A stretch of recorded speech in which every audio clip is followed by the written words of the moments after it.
All right, welcome to the weekend and this week's the almost internet famous weekly TechSpective happy hour.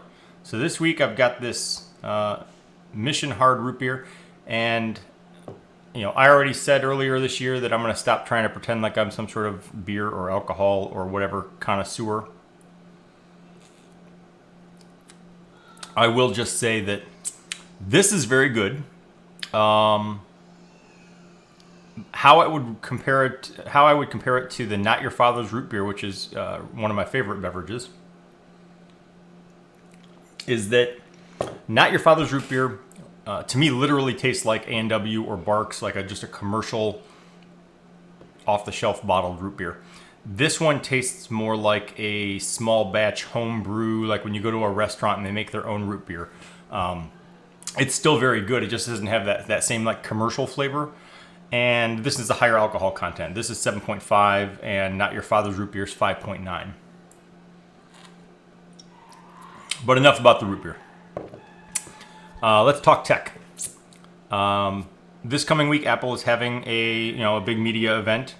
They're supposed to announce a new iPad, which this is all rumor and speculation. Nothing's official. But if the rumor and speculation are to be believed, it will be a original iPad-sized iPad in the 9.7-inch range, but it will be an iPad Pro, which I guess means it will have the Apple Pencil and some of the other stuff that is the iPad Pro.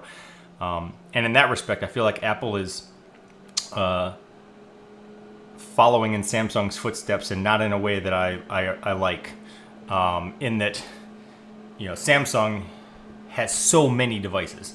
Like you've got your Galaxy S7 and the Galaxy S7 Edge, and next week they'll probably have a Galaxy S7 Edge Plus. And in the tablet world, there are the Galaxy Tabs and the Galaxy Notes, and there's a lot of overlap in size. So you can get a 8-inch Galaxy Tab or an 8-inch Galaxy Note, and then you have to try and figure out, okay, well, what's the difference? Why would I want one over the other, and those types of things. And I feel like Apple's starting to get there too. When you have so many different kinds of, so many different sizes of iPad. It was one thing if you just had small, medium, and large iPads.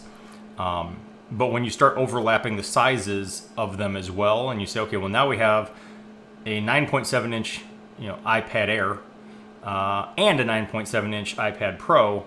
To me, that just confuses things. So, like I said, rumor and speculation. I have no idea what Apple's actually going to announce, or if Apple maybe we'll phase out one of the other ones so there isn't any confusion on the size. We'll see.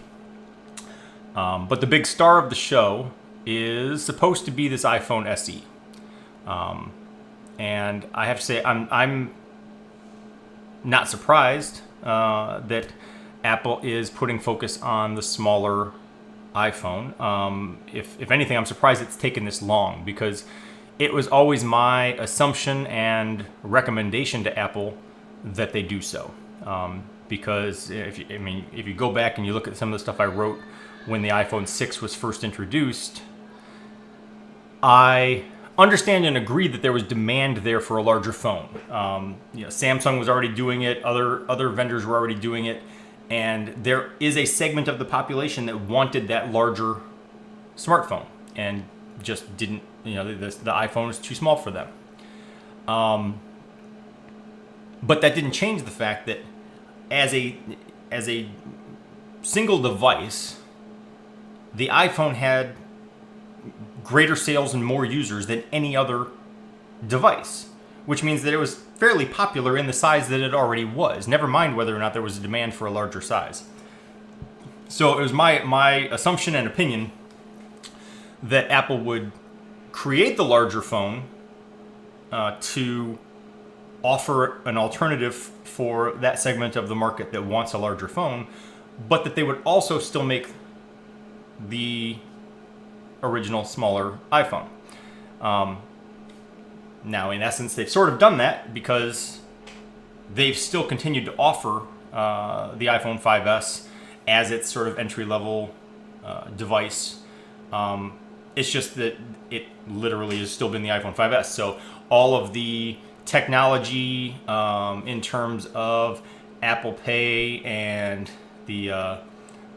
live photos and the tactile screen and the thing that the technology advances, the faster processor, all the stuff that they've added technology-wise in the 6 and 6 Plus, and then in the 6S and the 6S Plus, are lacking in that smaller phone. So basically, if I understand the rumors and speculation, what Apple is going to introduce is going to be this thing called an iPhone SE with no number. And that will basically take that smaller iPhone 5 size device and update it to the iPhone 6 features and capabilities. Having gone from the iPhone 5S to the iPhone 6, I was reluctant, but I got used to that larger size. I was like, okay, fine, I can deal with this. Then I got an opportunity to upgrade, and I saw a lot of my friends and coworkers had the 6 Plus. So when I had a chance to upgrade, I got the 6S Plus, and I regret that decision.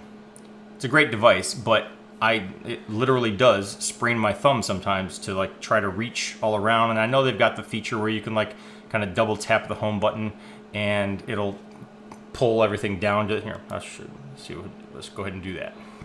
So if you double tap the home button, it pulls everything down to make it easier to reach with one hand.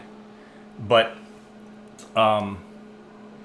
that's not useful for everything that I need to do, and not useful for typing. And so in the end, basically what I feel like is the increase in display size doesn't give me enough benefits or advantages to make it worth the extra size of the device itself and the greater difficulty in reaching the whole screen with my thumb. I've got pretty good sized hands, so with the 6, I actually could still reach the phone, all areas of the phone with one hand, and that was an acceptable size to me.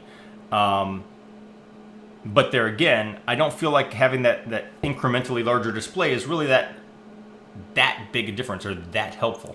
So I will actually take a very close look at this new iPhone SE because I miss that smaller original size. When for a smartphone, I mean, I realize I use a lot of apps. I mean, I use it for a lot of other things way more than I use it for a phone. I mean, I use it for the apps, I use it for messaging, I use it for email, I use it for online shopping, whatever. I mean, very rarely do I actually use it to make or receive phone calls. But for its intended purpose of carrying it around in my pocket as a mobile device, that smaller size just makes more sense to me. And the fact that it's also the cheapest of the available options makes it almost a no-brainer. So I'll be interested to see what they actually introduce. But if the rumors and speculation are correct, that iPhone SE might be my next device. So we'll see. Next, real quick, I haven't really followed the back and forth of it, but I saw that Twitter has come out and said emphatically, we are keeping our 140 character limit, because there was some speculation amid recent executive shakeups at Twitter and the fact that Twitter seems to be sort of stagnating as a platform and is looking to do something different to switch things up and drive engagement. There was some speculation they would bump that limit up, and there was even talk of raising it to a 10,000 character limit, which would be silly. But the idea, based on the rumors or whatever, the idea would be you'd still only basically see the first 140 characters with ... and then you'd have to click it, and then you'd see the whole thing. So it's not like they just show you a 10,000 character tweet. But, so now Twitter has said, no, we're keeping the 140 character limit.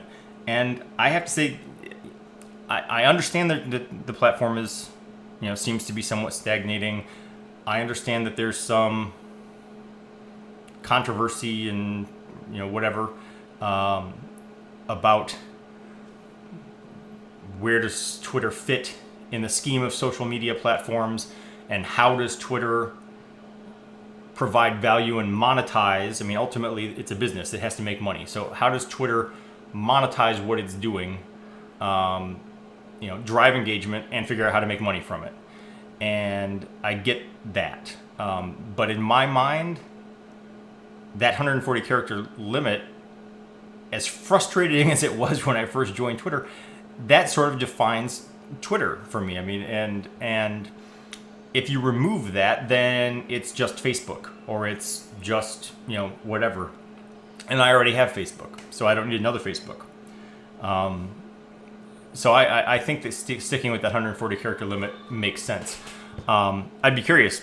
Let me know in the comments, what would you change in Twitter? Well, first of all, do you use Twitter? Second of all, do you follow me on Twitter? At TechSpective. And third of all, assuming you use Twitter, what would you change, if anything? What do you think Twitter needs to do to make it more engaging, make sure that you're coming back, using it, and how do they make money? So that's a good conversation for another episode. I may even do one of these as a interactive Google Hangout, so we can have that conversation in real time instead of me waiting to read your comments. Okay, next let's talk about Uber family profiles. I wrote about it this week. Uber introduced a new feature that lets you add up to 10 people to one account. So I, as a father, can have my Uber account. I can invite my wife. I can invite my children. They can accept the invitation. And when they use the family profile, it will just bill to my card. Now, first of all, caveat, does not apply to minors. Uber will not pick up your minor children. So you can't use it as a children's taxi cab service to get your kids from, home to soccer practice or from soccer practice home. Can't do that. But I have adult kids. I have an adult kid who's off at college on a college campus. He doesn't even have a car, but if he were to be out and about partying on a weekend, which he's not legal age, so he shouldn't be, but it's college and he's a kid and that's what they do. If that were to happen, rather than him either driving drunk if he happened to have a car, or getting into a car with someone who's drunk if he rode with someone else, I'd much rather have the peace of mind that he could just push a button and order up an Uber car on my account. And we can have a conversation later about the irresponsibility of putting himself in that situation in the first place, blah, blah, blah. But my first concern is get him home safe. So I think it's a great idea. Unfortunately, right now it's only available in Dallas, Atlanta, and Phoenix, and I'm in Houston. So can't use it just yet. So we'll see about that. And then I'm going to wrap up with this. I ranted a few times now about T-Mobile's Binge On service. This week they added YouTube and Google Play. I still feel like it violates net neutrality, but one thing they also added, which didn't get quite as much press, is their first porn service. So that's an interesting thing. So now you can binge on Netflix, YouTube, and porn. And none of that counts against your data cap as long as you're a T-Mobile subscriber using Binge On. So there's some food for thought and possibly a reason to sign up for T-Mobile. So until next week, talk to you later.